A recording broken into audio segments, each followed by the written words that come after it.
Milí priatelia, bola doba, keď sa slovo anexia skloňovalo v našich slovenských médiách, ale aj pri kavičkách, hlavne v Bratislave, na každodennej báze. Určite si to ešte pamätáte.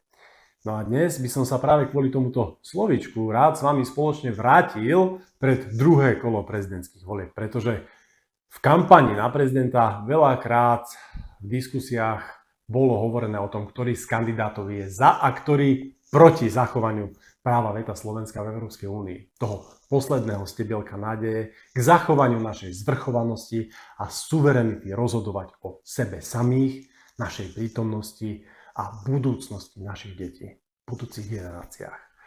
Ale v podstate nikto, ale že nikto nepovedal to najzásadnejšie. O strate práva veta v prvom rade nemá právo rozhodovať samotný prezident. A nemala by mať právo rozhodovať ani jedna vláda, či už podporovaná prozápadnými médiami, politikmi či oligarchami, alebo nie. Žiadna strana, ktorá je alebo nie je miláčikom tej probruselskej mašinérie a určite nie slovenskí europoslanci, ktorí zväčša jednajú protislovensky.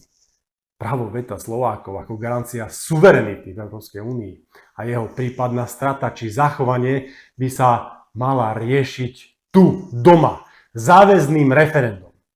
Tu, doma, na Slovensku, Slovákmi a slovenskými občanmi, ktorí možno môžu mať rôzne názory na politické dianie, na politickú ideológiu, ale jedno ich môže zjednocovať. A to je to, že nechcú byť obeťami žiadneho diktátu a svedkami zániku vlastného štátu a zániku vlastného národa. Pretože referendum je demokracia. A tak sa to robí.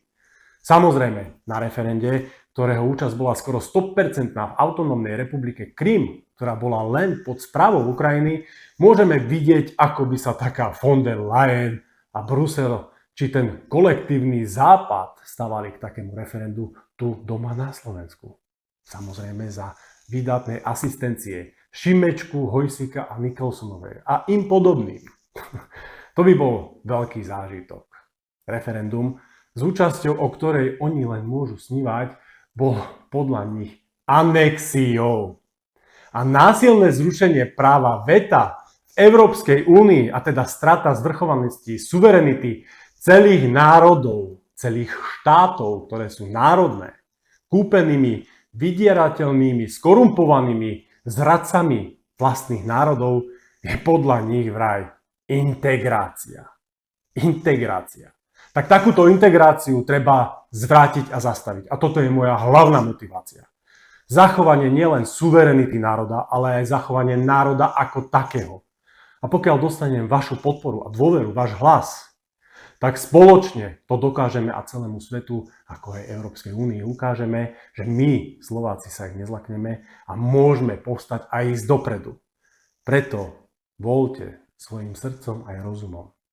Ja mám číslo 5 na kandidátke Hnutia Republika.